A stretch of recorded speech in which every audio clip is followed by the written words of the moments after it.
22 अप्रैल 2016 में अमेरिका के ओहियो स्थित पाई काउंटी शहर में 8 लोगों की गोली मारकर बेरहमी से हत्या कर दी गई थी। केस इतना पेचीदा था कि इसे सॉल्व करते करते एक समय ऐसा भी आया कि पुलिस ने इसकी जांच ही बंद कर दी। लेकिन फिर से ये केस खुला और आरोपियों को पकड़ लिया गया। इस हत्याकांड के पीछे क्या थी वजह? कौन थे वो लोग जिन्होंने इस हत्याकांड को अंजाम दिया? कैसे इस हत्याकांड को अंजाम दिया गया? चलिए विस्तार से जानते हैं इस खतरनाक नरसंहार के बारे में। नमस्कार, मेरा नाम है ब्रिजेश यादव, फिर हाजिर हूँ एक नई कहानी लेकर। केस की शुरुआत होती है अमेरिका में ओहियो राज्य के पश्चिमी हिस्से में बसे पाई काउंटी शहर से। इस शहर में कुल 24,000 लोग ही रहते हैं, जिनमें से आधे से ज्यादा लोग गरीबी रेखा से नीचे की जिंदगी जीते हैं। 22 अप्रैल 2016 की सुबह बॉबी और जेम्स नामक भाई बहन अपने रिश्तेदारों से मिलने एक घर पहुंचे। गाड़ी पार्क करके जैसे ही दोनों के घर के अंदर घुसे, उन्होंने देखा कि घर में मौजूद उनके सभी परिवार वालों की मौत हो चुकी है। बॉबी ने तुरंत पुलिस को फोन किया। पुलिस मौके पर पहुंची और देखा कि वहां एक साथ 3 घर हैं। बॉबी और जेम्स ने बताया कि ये तीनों घर उनके रिश्तेदारों के हैं और इन तीनों घरों के अंदर उनके रिश्तेदारों की लाश पड़ी है।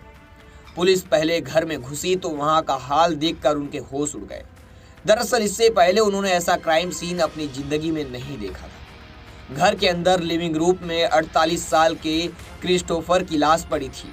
क्रिस्टोफर को कुल 9 गोलियां मारी गई थी। 4 गोलियां सिर पर, 2 आंख पर, 2 दिल पर और 1 गोली पांव पर मारी गई थी। पुलिस ने पाया कि क्रिस्टोफर ने हमलावरों से खुद को बचाने के लिए हाथापाई भी की थी, लेकिन वह खुद को बचा नहीं पाया। पुलिस फिर अंदर दूसरे कमरे में गई तो वहां उन्हें 48 साल के गैरी रॉडन का शव मिला। गैरी क्रिस्टोफर का कजिन था। इसे भी बिल्कुल पास से गोलियां मारी गई थी, लेकिन ऐसा लग रहा था कि जैसे इसे सोते सोते ही गोलियां मार दी गई है। गैरी को कुल 3 गोलियां मारी गई थी। 1 गोली सिर पर, 2 गोलियां छाती पर मारी गई थी। पुलिस को इस घर में सिर्फ 2 लाशें मिली। इसके बाद जांच करते करते पुलिस जब बराबर वाले घर में गई, यानी लास्ट वाले घर में गई, तो उन्हें वहां क्रिस्टोफर की बेटी हना गीले और उसके मंगेतर फ्रेंडी रॉडन की लाशें मिली। ये दोनों एक ही बेड पर सोए हुए थे। दोनों को भी सोने के दौरान ही गोली मारी गई थी, लेकिन उनके साथ में 4 महीने का बेटा भी सोया हुआ था, जिसे हमलावरों ने छोड़ दिया था। उसे गोली नहीं मारी। पुलिस ने देखा कि फ्रैंकी के सिर पे 3 गोलियां मारी गई थी, जबकि हना गीले के सिर पे और आंख में 3-3 गोलियां मारी गई थी। वहां से निकलकर जब पुलिस तीसरे घर में पहुंची तो वहां उन्हें हना रॉडन और क्रिस जूनियर की लाशें मिली। हना रॉडन और क्रिस्टोफर की दूसरी बेटी थी, जबकि क्रिस उनका ही रिश्तेदार था। हना रॉडन यहाँ अपनी सौतेली माँ डैना के साथ रहती थी। इस घर में डैना का भी शव मिला। डैना को कुल 5 गोलियां मारी गई थी, जिनमें से 4 उसके चेहरे पर और छाती पर लगी थी। बदकिस्मती की बात यह है कि हना रॉडन ने 4 दिन पहले ही अपने दूसरे बच्चे को जन्म दिया था।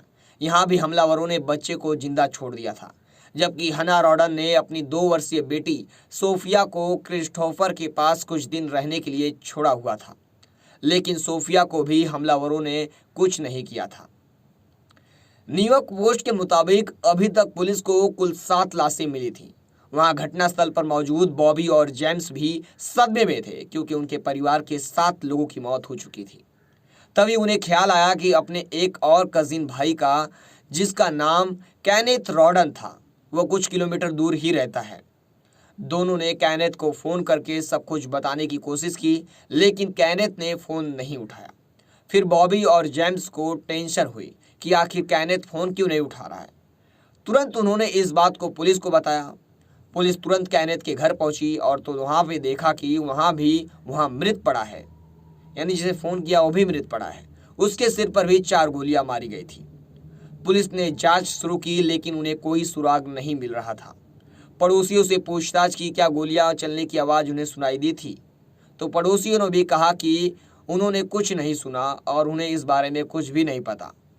पुलिस को पता चला कि परिवार के पास 2 पिटबुल डॉग भी थे, जिनसे हर कोई डरता था, तो ऐसे ही कोई भी उनके घर कैसे घुस सकता था। पुलिस हैरान थी कि कुत्तों की मौजूदगी में कोई अनजान शख्स घुसा भी तो वो भौंके क्यों नहीं। पुलिस के घर को खंगालना शुरू किया तो देखा कि मरने वालों के सेल फोन भी वहां से गायब हैं। पुलिस को यह समझते देर ना लगी कि जरूर सेल फोन में कुछ तो ऐसा होगा जिसके कारण ये 8 लोगों की हत्या कर दी गई। यह केस देखते ही देखते पूरे शहर में फैल गया, लेकिन तमाम कोशिशों के बावजूद भी पुलिस को कोई सबूत नहीं मिल रहा था। पुलिस परेशान हो चुकी थी। फिर उन्होंने जांच का एंगल बदला। पुलिस ने शुरुआत की परिवार की हिस्ट्री खंगालने से। पुलिस को पता चला कि क्रिस्टोफर और कैनेथ नशे का कारोबार करते थे। जैसे ही पुलिस को इस बात का पता चला तो सीधे शक गया द कॉनरेड माफिया पर, जो कि मैक्सिकन ड्रग माफिया है। पुलिस को लगा कि हो सकता है दोनों भाइयों की नशे के कारोबार को लेकर ड्रग माफिया के साथ झड़प हुई हो और इसलिए ड्रग माफिया ने इन सभी को मार दिया हो।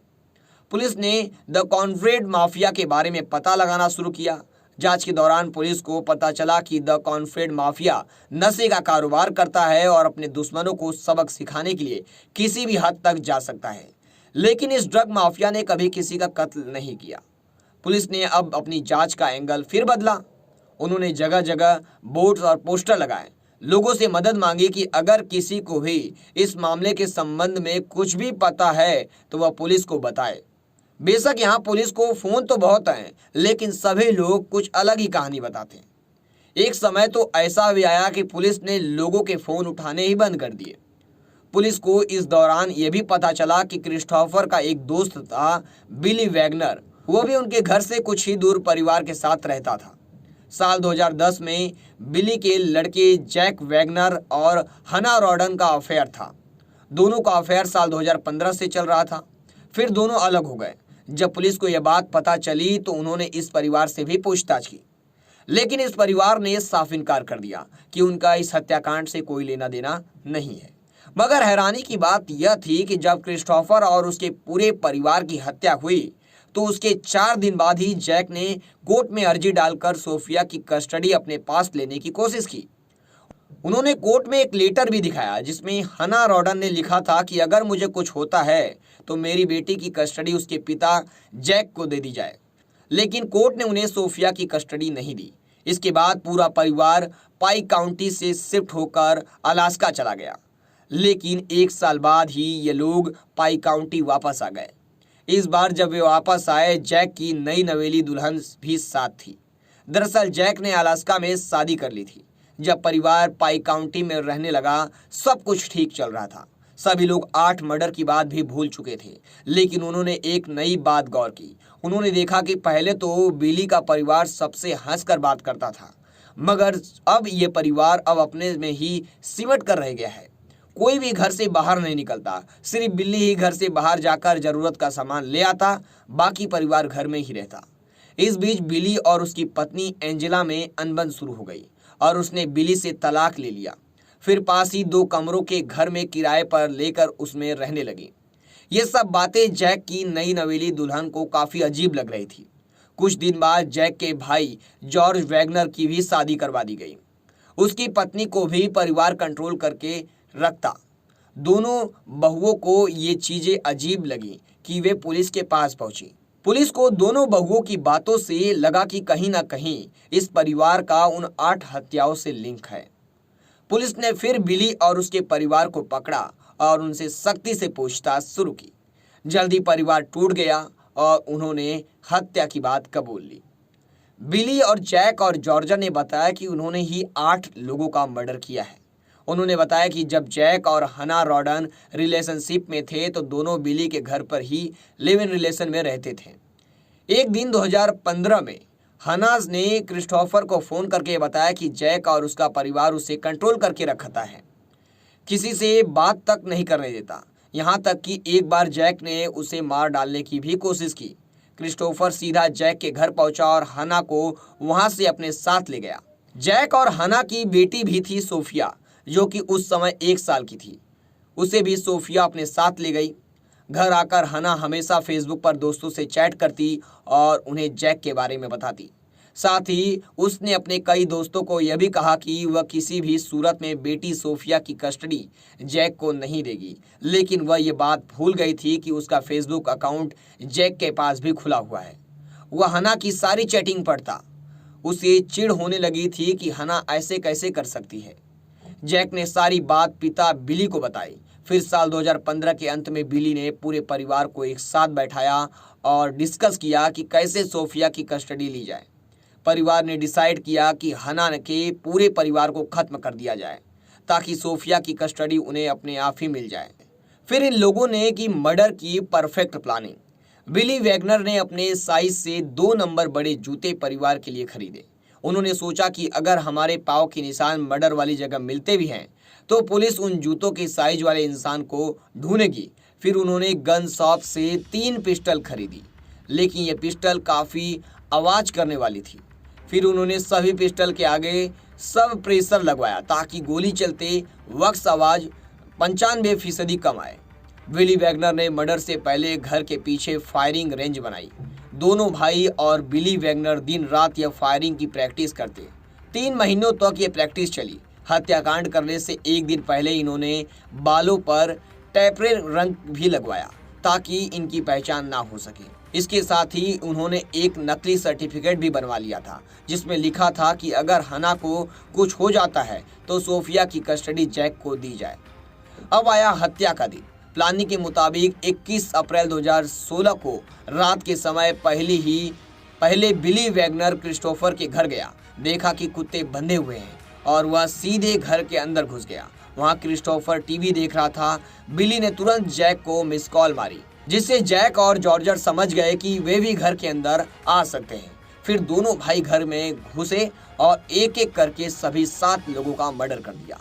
फिर जैक को याद आया कि इनका एक रिश्तेदार और भी है, कैनेथ।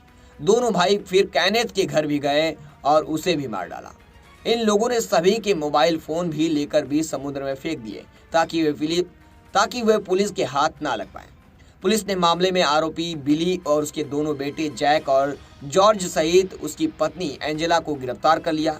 आरोपियों को पकड़कर सीधे कोर्ट में पेश किया गया और इनका ट्रायल चला। बीच में कोविड के कारण ट्रायल थोड़ा लंबा चला।